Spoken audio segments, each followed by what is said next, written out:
Welcome to It's Happening in Grand Prairie. I'm Georgia Clemson, and we have a fabulous show for you today. Now, front and center, we have our new city manager, Mr. William Hills, better known as Bill to everybody. Welcome. Thank you so much. Thank you. And congratulations. Thank you. It's as I've said before, it's something I didn't dare to imagine, but it's something that I know my life has prepared me for, and that's something that God had in store for me that I didn't know He had in store for me. So I just do the very best I can to do the best I can. Yes, and Mr. Bill, you have been with the city of Grand Prairie for how many years? I've been with the city of Grand Prairie for 35 years, and I have 45 years in public service altogether because came from Fort Worth, where I'd done 10 years, and I did 2 years in Austin before that. So I've been around a little while. Yes, you have. And actually, how did you come to Grand Prairie? What was the connection there? It was very interesting. There was a gentleman named called Mike Smith. He was the code compliance person here, and he left and went to Super Collider.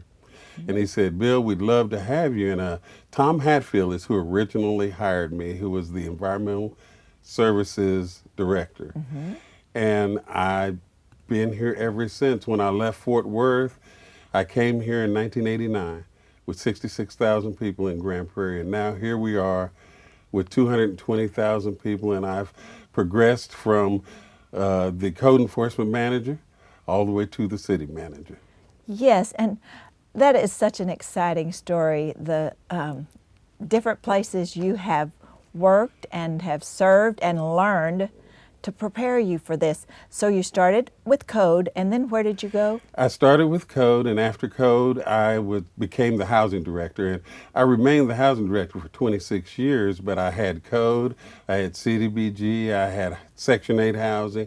I had several different divisions within there that exposed me to just about everything that the city does, and was involved in the original writing of the Unified Development Code, did a lot of work with the Code of Ordinances and those types of things. And I was on several committees as we grew.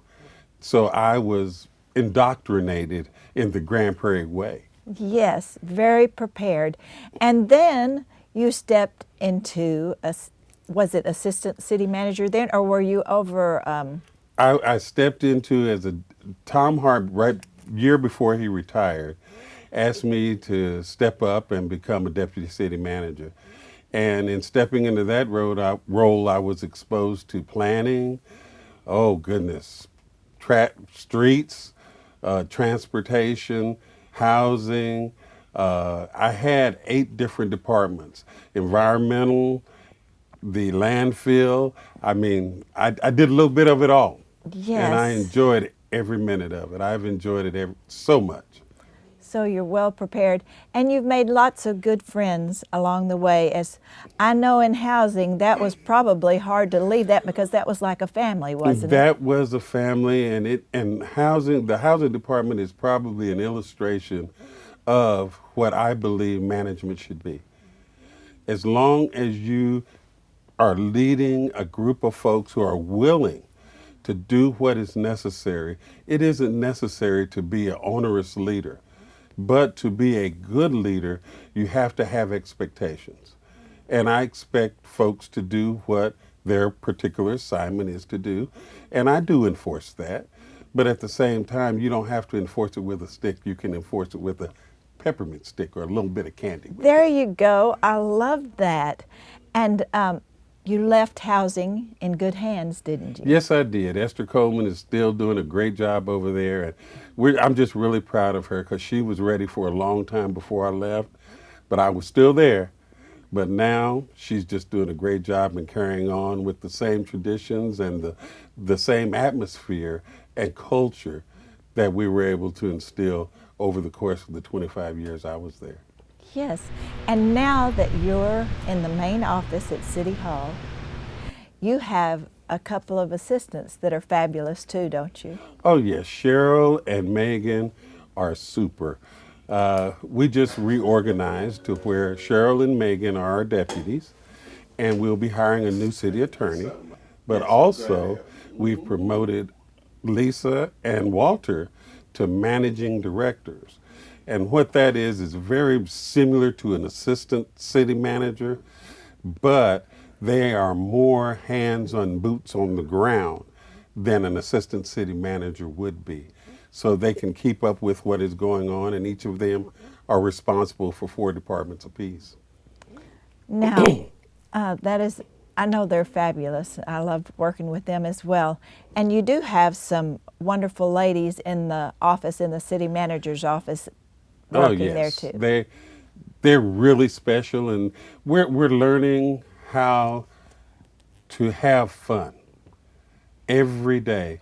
And as we were discussing earlier before we went on the air, one of the things for me is even those things that are truly challenging for us are fun to me.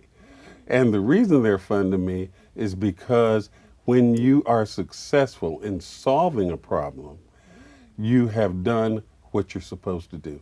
I'm here to serve the citizens of Grand Prairie, every last one of them, to the very, very best of my ability. Yes, and that's a great example for all of us, because that should be our goal as council members, employees, or whatever roles that we are in, is to do it with excellence, integrity, and to the very best of our ability. Yes, and and as I've said many times before, this goes back to my father. My father was the first black council member in the city of El Paso back in the mid to late 80s. I, growing up and being there and being around him, was exposed to that side of it. And when he was elected, one of the things he said is, that isn't important now. I am the council member for all of District 4, and I will serve all of the people of District 4. And that's the way I feel today. I realized that it was history making for me to be the first black city manager for Grand Prairie, but that isn't what is most important. What is most important is I am here to serve all the citizens of Grand Prairie and do my dead level best to make sure that Grand Prairie is the best Grand Prairie it can be. Yes, I'm in total agreement with that. And since you mentioned history and your dad, I must mention history of my mom, who actually got to work with you some of those very early years. Yes, she did. And it's really, I guess you'd say, deja vu for me sitting here and talking with you, because I spoke with your mom on her show many, many, many times. Yes. And we worked together to win the Governor's Community Achievement Award, which was very important to Miss Ruthie. Yes. Back in the day, the first one that the city of Grand Prairie won, I worked with her and we wrote together. So it really meant a lot to me. It's a great memory, and I'm glad we got to talk about that and reflect on that as well. Now, here we find us in 2023, and what is our population now? Right at 222,000 people.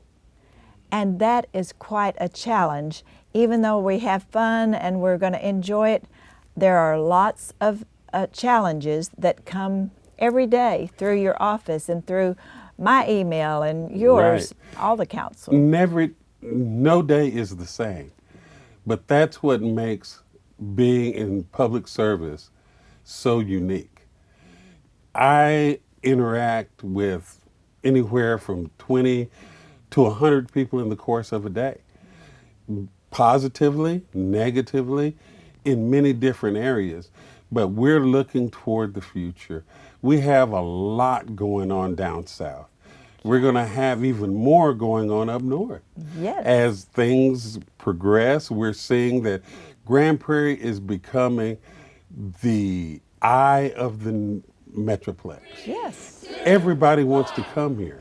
Everybody's looking for their spot in Grand Prairie that they can build and make their own history in. And we're here to do everything we can possibly do to help them get there.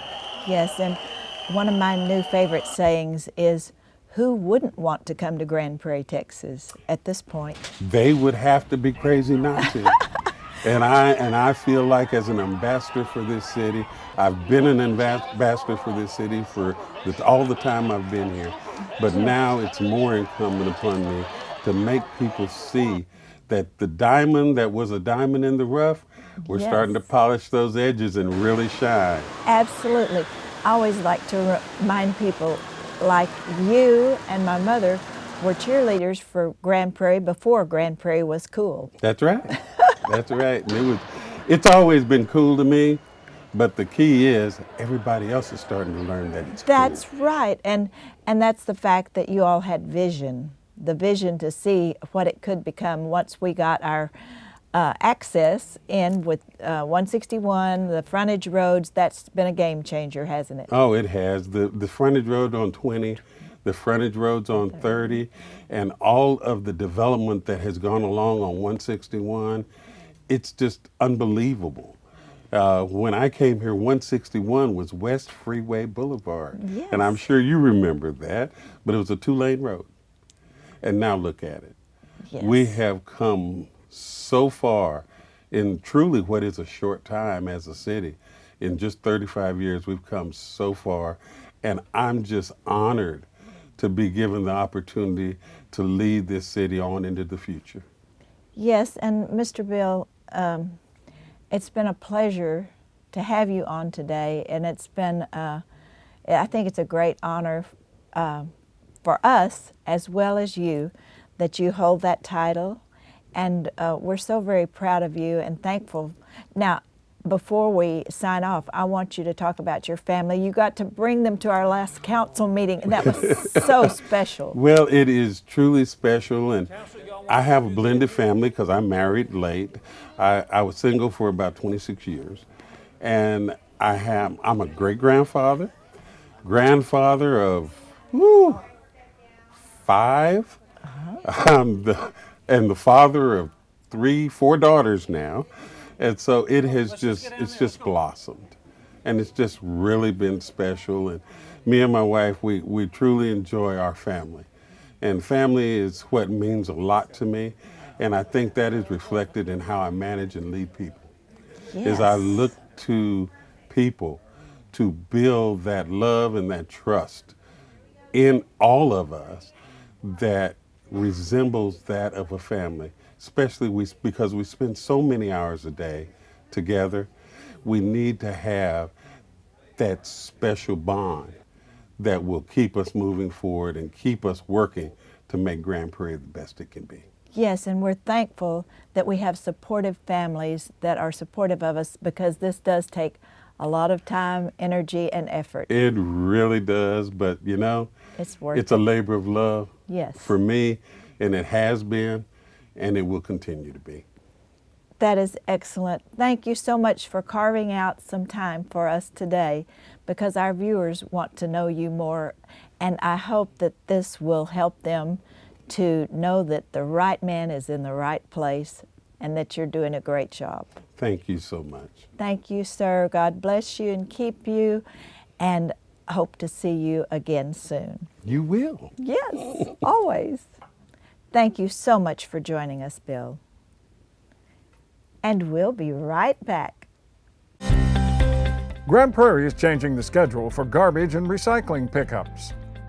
Starting October 2nd, garbage pickups north of Warrior Trail will be on Tuesday and Friday. Garbage pickups south of Warrior Trail will be on Monday and Thursday. And recycling pickups will change to Wednesday for the entire city. For more information about the new pickup schedule, visit gptx.org. Welcome back, and welcome to our next guest, Thomas Menezes, who is the manager of our fabulous, iconic Uptown Theater in downtown Grand Prairie. Yes, ma'am. Welcome. It's an honor to be here, Miss Georgia. Thanks for having me. Of course. And we know there's a lot happening at the Uptown, and it's been here forever. Well, forever for me. Yeah. And now, what's going on at the Uptown, Thomas? We've got a whole range of events in addition to many renovations that we're doing, and we're excited about it all. Just this coming week, we got 3 events. This next Tuesday, we'll have the Grand Prairie Fine Arts Academy putting on a jazz band show. It's their fall show, sure to be great. 2 days later, we'll have a magic show, family friendly, in association with the Lions Club, Yes. So we encourage people of all ages, especially the kids, to come see some wonderful magic. 2 days later, on Saturday, October 7th, we'll have the cult classic Rocky Horror Picture Show. We'll show the movie, but what we'll have is a live cast interacting with the audience the whole time the movie's playing. Last year, we sold every seat in the Uptown, and we're happy to have them back. So Wow. it's going to be great. And that's just this next week. That's just the next week. Yeah. Okay, let's look on a little bit further into November. What do we do? Sure. After Grand Prairie Arts Council puts on The Hunchback of Notre Dame, on November 18th, we are very excited about a show we're calling the Texas Legends Tribute.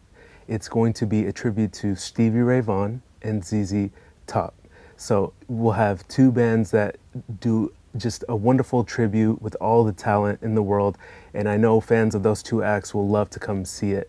And fun fact about that one, for those that like Craig Parker, the Elvis Yes. impersonator, he's part of these acts. It's a little secret. Oh. So you get to come see him in a different light. Oh, that is Yeah. excellent. And you actually get 2 for 1 when you come there. You get both of those, right? Absolutely, yes. And Thomas, if I wanted to get tickets for that, how do I do that? All of our upcoming events and really everything we do is slated under our website, uptowntheatergp.com. Simply click on tickets. It'll be the first button at the top, and you'll see a full calendar of upcoming events. Oh, that is exciting. Now, if somebody doesn't have access to a computer, can they make a phone call? Absolutely, call us. Our number is 972-237-8786, and we'll be glad to explain everything going on at the Uptown. Yes, and I know that there will be art on display for some of those events as well, right, in the lobby? Absolutely. We try our very best to have art, especially from local artists, on display year-round, but especially during October when Hunchback of Notre Dame is in, and in December when their production of White Christmas is in, we're going to have corresponding artwork, and the Grand Prairie Arts Council does a good job of curating those galleries. Yes, and Thomas, if I wanted to come up just to look at the artwork or to just look at the lobby to see if I wanted to have an event there, what are the hours that people can just walk in? Generally speaking, Monday through Friday, since most of our events are on weekends, come see us about 10 a.m. to 3 p.m., Monday through Friday. And as always, we welcome people to give us a call, make an appointment, so we can cater your tour Yes. and answer all your questions to your specific needs. So that would be best to get an appointment. Now, you mentioned the events. I know there's a focus on getting that information out that's available to our citizens and to surrounding cities as well. Absolutely. A lot of people don't know that over 65%, I would say, of the Uptown's happenings are private rentals.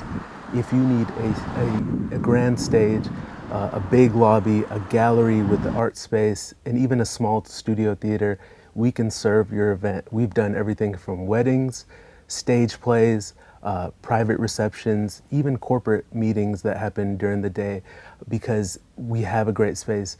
And we do so many rentals, and why our rentals have had a recent uptick is because my very talented colleague Jackie and I have put in over $200,000 in renovations just in the last 2 years.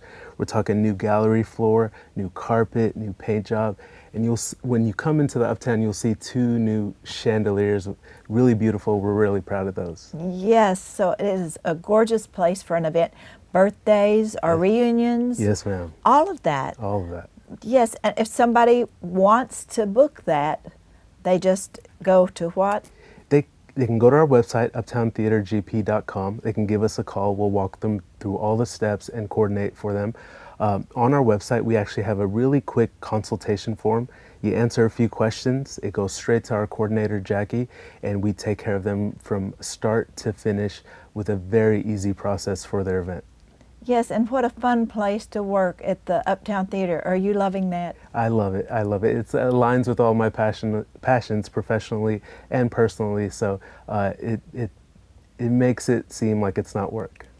Well, tell us some of your passions, other than working at the Uptown. Yeah, I personally, I had 2 degrees in science. I had a biology and a chemistry degree, as long as a master's as well as a master's in physiology. And one day I wanted to change. I wanted to serve my community more because I also have personal hobbies I've been an oil painter for over 20 years now, and I do a little bit of music as well. One day in 2017, I emailed the late, great Mr. Rick Harold with my resume and everything that I do personally and professionally because I wanted to serve the community more and bring some of these opportunities to our wonderful community, especially here in GP. I emailed him, and long story short, I started the Epic, and it's almost like a dream come true now getting to serve the community of GP at the Uptown Theater. Yes, and we love having you there. Thank you. And you have a family as well, right? Yes, ma'am. I have a wonderful wife, Karina, and our little baby son will turn 2 on December 28th. That is so exciting. I like keeping up with you and your family on Facebook. Oh, thanks so much, Ms. Georgia. And the fact that you're already multi-talented, and to have you up at the Uptown is such a blessing. Thank you. That means a lot to me. To carry on the tradition and the treasure that is the Uptown Theater, especially working alongside great people like you, it's an honor. Well, and we're going to flash back up on the screen the website and the telephone number where people can call in and make their reservations for all those fabulous shows you have coming. Of course, please call us. We'll be glad to talk to you and help you in whatever way we can. Yes, well, thank you so much, Thomas, for joining us today. Thank you, Miss Georgia. All right. And thank you as well for joining us. I'm Georgia Clemson, reminding you, as always, it's happening in Grand Prairie.